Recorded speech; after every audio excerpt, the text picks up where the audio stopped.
परमपूजनीय सद्गुरुनाथ श्री काका महाराजांचे नवसंजीवक प्रबोधन सातत्याने ऐकण्यासाठी मंथन चॅनलला सबस्क्राईब करा आणि नवीन व्हिडिओच्या नोटिफिकेशनसाठी बेल आयकॉन क्लिक करा.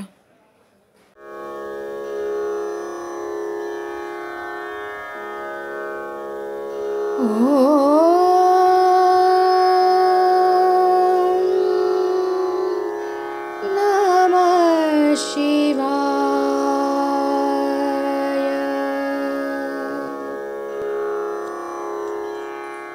चांगली गोष्ट आहे. प्रेमाने भेटायला आलात मला आणि माझ्या आजारपणात मला आराम पडावा म्हणून तुम्ही जे साधनं केली त्याबद्दल धन्यवाद तुम्हा सर्वांना आणि माझा प्रेमाचा नमस्कार तुम्हाला. कोण कोणासाठी काही करत नाही हल्लीच्या जगामध्ये. एक न पाहिलेल्या माणसासाठी तुम्ही साधना केली त्याचं फळ दिसायला आता मी बरा आहे पुष्कळ 50% तरी बरा आहे म्हणून आज तुम्हाला भेटायला चालू असलेली आपली साधना म्हणजे आपण त्यामध्ये स्थिर आहोत किंवा व्यवस्थित चालू आहे की नाही हे स्वतःहून कसं ओळखता येईल. ते सद्गुरू तर आहेतच पण प्रत्येक वेळेस त्यांच्या सानिध्यात आपण असतो नाही. म्हणजे आता आम्ही ते लांबच राहतो मग कधीतरी थोडंसं असं म्हणजे शेक होतं. तर मग अशा वेळी काय करावं? कशासाठी? आपली जी साधना चालू आहे आमची नामस्मरणाची किंवा भक्ती मार्गातली अध्यात्म थोडक्यात तर ती आपण योग्य रीतीने करतो आहोत की नाही माझे जे चालू आहे त्याच्यावर आपण स्थिर राहू की नाही त्याचा कधीतरी किंतु परंतु येतो. कारण की रोजच्या जीवनात एवढी धकाधकी आणि इतकं टेन्शन आणि हे आणि ते सगळंच असतं.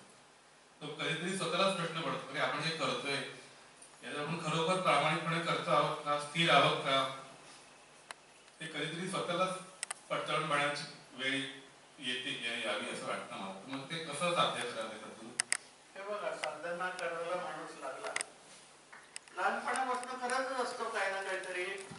घरचे लोक नेऊन देवळा पुढे उभा करतो हात जोड नाक खास मला चांगले मार्क पडू दे चांगलं खायला मिळू दे वगैरे आपण म्हणतच असतो.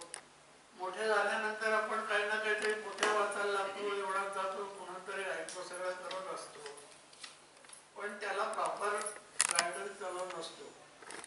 तर आपल्याला साधना करायची असेल त्याच्यामध्ये वेगळी काही प्रगती करायची असेल तर त्यातल्या जाणकार माणसाचं मार्गदर्शन आपल्याला घ्यावं लागतं. कोणी सांगून वगैरे असं ते होत नाही आणि ते बाहेर सांगतात ते अर्धवट राव असतात त्यांच्याने काही होत नाही. दुसरी गोष्ट आपण काय करायला लागलो घरातली माणसं काही दिवस करतो गुरुचरित्र वाचतो कुठे काय करतो तर आपल्या घरातल्या माणसं नाही कळतं की बा यांचा स्वभाव जरा आता पालटलाय बरं का पहिल्यापेक्षा. हे बायको करत असेल तर नवऱ्यालाही कळतं की स्वभाव पालटलाय. एवढंच काय पण आपल्याला ओळखणारी बाहेरची जी माणसं असतात ना ती सुद्धा आपल्याला म्हणतात की अरे तू जरा हल्ली वेगळा दिसतोस बरं का पूर्वीसारखा नाही तू संतापात आला. म्हणजे साधनेने त्या माणसाला त्या जीवाला फरक पडतो. साधनेने जीवाला म्हणजे फक्त मनुष्यच नव्हे तर दुसऱ्या जीवालाही साधनेने फरक पडतो आणि जीवाला जास्त पडलेला असतो म्हणून भगवंत जीवाला जास्त जवळ करतो इतर प्राणी मात्राला. बघा शंकरांनी नंदीला जवळ केलेलं आहे पण माणसाला नाही केलं. विष्णूंनी गरुडाला जवळ घेतलंय पण नाही घेतलं माणसाला. देवीने सिंहाला वाघाला जवळ घेतलं पण माणसाला घेतलं नाही कारण त्यांच्यात जे गुणधर्म दिसले देवीला ते माणसात दिसत नाहीत. आणि ते तो पालट जर आपल्याला हवा असेल तर आपल्याला ते नामस्मरण करायला लागतं. कुठल्याही गोष्टीचं उत्तर साधना मार्गात किंवा कौटुंबिक आपल्या प्रश्नात जर आपल्याला हवं असेल तर त्याच्यासाठी नामसाधन ही आवश्यक आहे. माझ्या अभ्यासाप्रमाणे नाम करायला लागलं की सगळ्या प्रश्नाची उत्तरं माणसाला मिळतात. आता आपण हेच ऐकलं सीडीमध्ये सगळ्या हालचाली सगळे प्रश्न सगळे आपले व्यवहार हे बाह्य मनातून चालू असतात. बाह्य मनापासून म्हणून तडकाफडकी निर्णय घेऊन त्या गोष्टी करतो. करत असलेल्या गोष्टीशी आपल्या भावना निगडीत असतात त्यामुळे त्या गोष्टी आपण करतो त्या चांगल्या वाईट होतात बरोबर ना. तर त्या चांगल्या वाईट होतात त्या चांगल्या व्हायला हवं असेल तर त्याच्यासाठी नामाचं बळ लावायला लागतं. आणि नाम कुठे असतं तर आपल्या आतमध्येच असतं. नामस्वरूपच प्रत्येक आहे. भगवंत स्वरूपच आहे, सद्गुरु स्वरूपच आहे. तुमच्यामध्येच सद्गुरु बसलेले आहे. तुमच्यामध्ये तुमचं जे दैवत बसलेलं आहे, तुमच्यामध्येच तुम्ही बसलेले स्वतः आहात. पण बाह्य मनाच्या हालचालीमुळे आणि भावभावनेच्या आहारी जाऊन घेतलेल्या निर्णयामुळे आपली फसगत होते किंवा काही वेळेला चांगलं होतं. ज्या वेळेला बाह्य मनातून आपण विचार करून काम करतो ते जर पोषक असेल तर निर्णय चांगला होतो आणि पोषक नसेल तर उलटा होतो. तर होणारा निर्णय चांगला व्हावा, होणारं काम चांगलं व्हावं असं हवं असेल तर अंतर्मनाला विचारूनच ते करावं लागतं.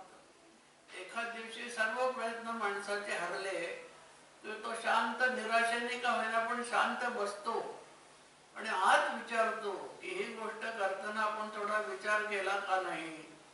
आणि मग थोड्या वेळ त्याला आतून आतला आवाज येतो की हे तू मला विचारून केलं.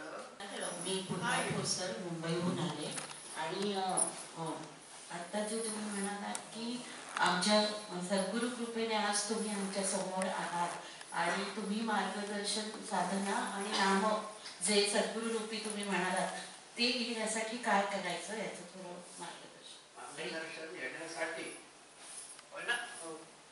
जर तुम्हाला याच्यामध्ये पुढचा प्रवास करायचा आहे आणि तुम्हाला जर वाटत असेल तर याच्यामध्ये मी तुमचा गाईड होऊ शकतो.